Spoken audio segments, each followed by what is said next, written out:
Ukrainian drones target Russian and North Korean military hideouts.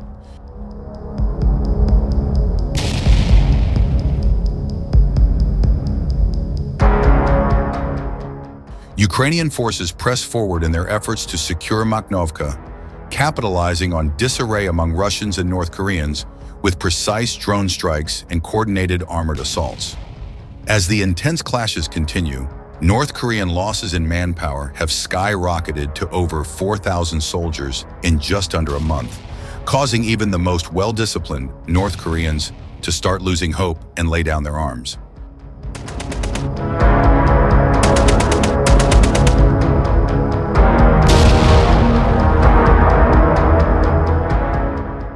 The goal of the Ukrainian forces in this area is to push Russian forces out of the southern outskirts of Makhnovka.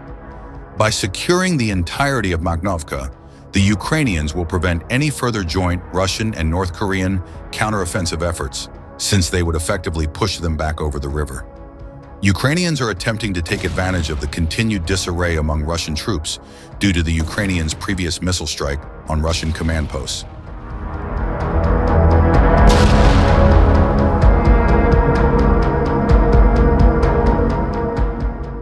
To achieve this, the Ukrainian forces are conducting constant surveillance over the Russian and North Korean rear and frontline positions with drones.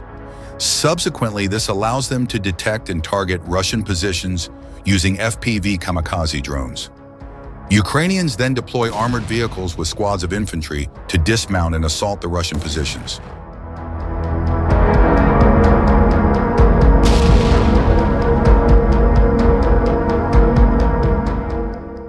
Combat footage from the area reveals that, to eliminate holdouts of Russian and North Korean soldiers hiding within houses and fortified positions in Makhnovka, the Ukrainians attach extra powerful packages of explosives to their drones. This allows them to completely demolish Russian positions and eliminate a large number of Russian soldiers hiding within these houses.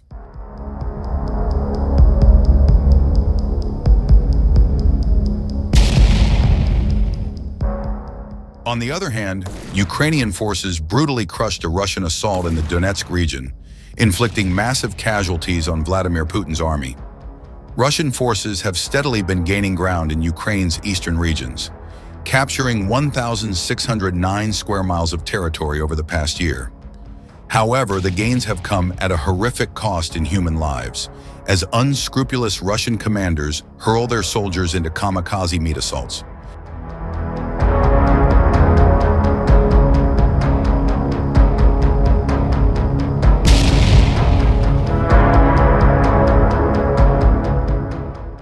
In one ferocious battle on the Siversk front, Ukraine's army repelled a massive Russian attack. Putin's troops attacked positions defended by Ukraine's 10th Separate Mountain Assault Brigade using 40 motorbikes and several armored vehicles. The brigade wiped out 39 motorcycles, as well as 6 armored vehicles and 16 enemy drones.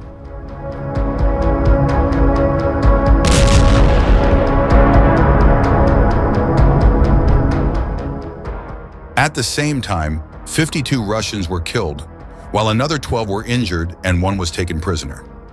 During another operation in the Donetsk region, a Russian T-80 tank was destroyed by thermite munition dropped by a drone. Video footage from the drone shows the tank standing still in a muddy field as the UAV hovers above it. The incendiary device hits the tank, which bursts into flames, sending thick black smoke spiraling upwards.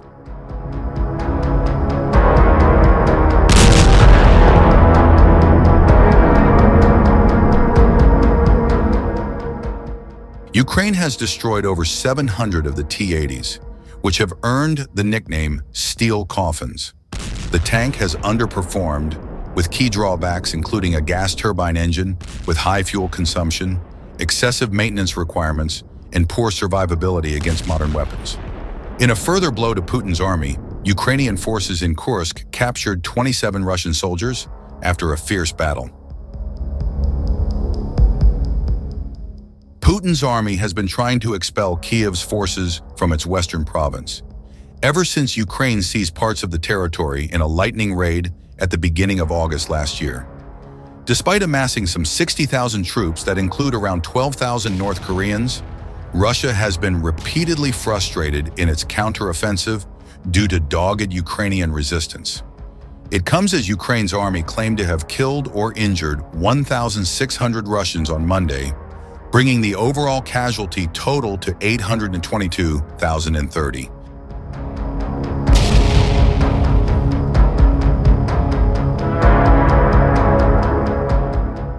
Additional combat footage from the area shows that the Ukrainian MRAP armored vehicle approached the Russian positions and laid down suppressive fire for the disembarking soldiers, allowing the Ukrainians to rotate their soldiers safely. At the same time, fresh troops were deployed to take their positions and continue the assault to push the remaining Russians out of the village.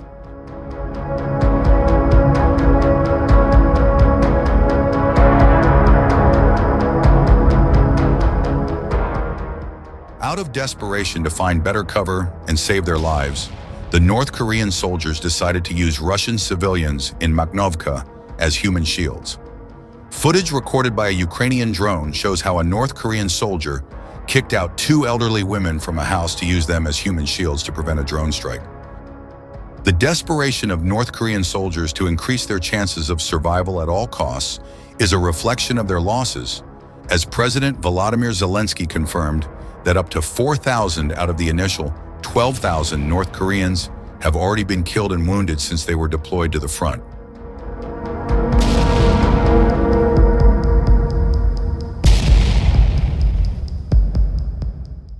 Furthermore, these losses are only exacerbated by the fact that North Korean soldiers often fight to the death and refuse to surrender, as Russian disinformation operations have led them to believe that Ukrainians would mutilate and otherwise violate them if they are taken captive. However, recently, Ukrainian Special Forces operators managed to capture the first two North Korean prisoners of war, who are currently being treated for their wounds in Kiev and questioned together with South Korean intelligence operatives serving as translators.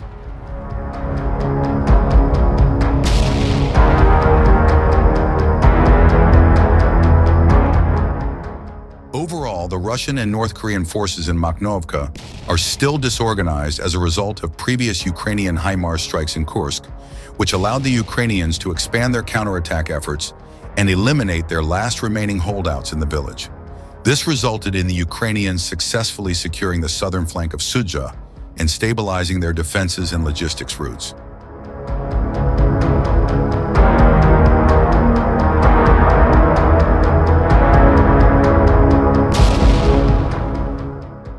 With North Korean already losing over a third of their forces in under a month of combat, it has become ever so clear how Russians use their North Korean allies as human shields, valuing them even less than a regular soldier in the Russian army.